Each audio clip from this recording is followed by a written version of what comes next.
We need to also have a discussion about macroeconomic policy. As I say, I won't talk here about the euro crisis so much, but we need, and we have proposals here, to reorient fiscal policy and reorient monetary policy towards goals of stable and sustained economic growth, and the fiscal compact and the things that are being proposed in Europe at the moment, to be very brief, are the wrong, it's quite simply the wrong way to go about this. Right? We need to have scope for public investment in any fiscal rules we have. We need to strengthen the automatic stabilizers, and that means strengthening our welfare states. We need to address the problem of tax competition and tax evasion, which is a huge problem in Europe, a huge problem. We need also to reorient monetary policy away from just focusing on inflation. One way to do that is to set a nominal GDP target. We can come back to that if you want. And ideally, we need to have coordination in these areas.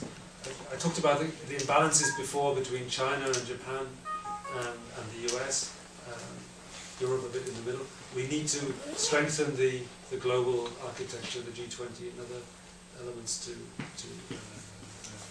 address this.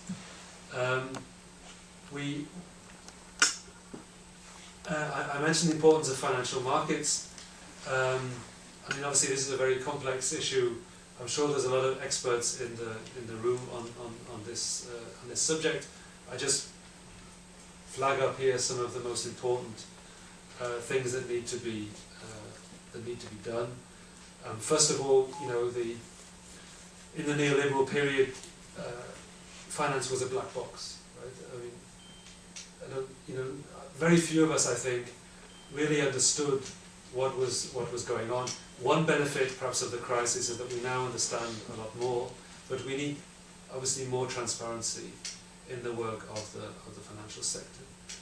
We need to separate the financing of the real economy, which is the job of commercial banks, from, let's say, the casino elements, investment banking elements.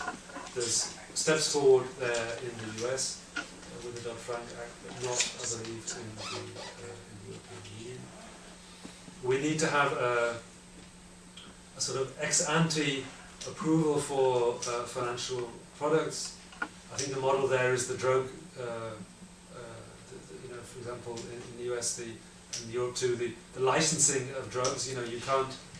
You can't bring a drug onto the market and see if it's dangerous, and if it's dangerous, take it off the market. You have to get approval ex ante to introduce these sorts of things, and I think that's the model for financial products.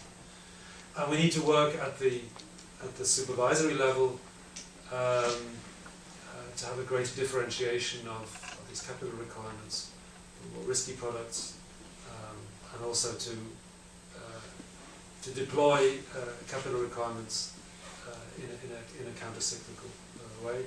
Last of all, I think we need a financial transactions tax. We can discuss this. There's some mention of it in the book.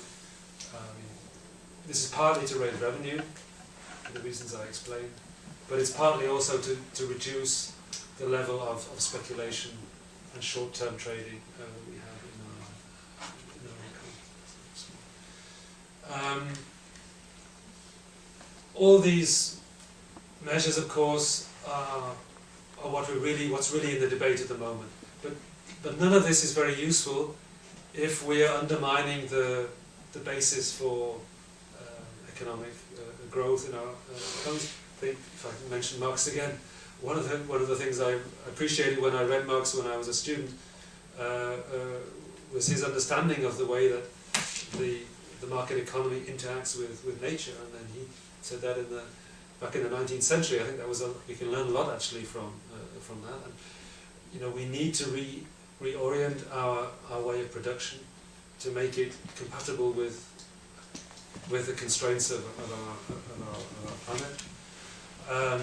And I think it's 3 or 4 contributions at the back of the book address that. There's a mixture of micro and macro elements. More micro elements are at the company level. We need to change the reporting requirements. We need to change the incentives of managers to get the companies oriented towards sustainable development at the micro level. At the intermediate level, we need industrial policy to steer production towards green production.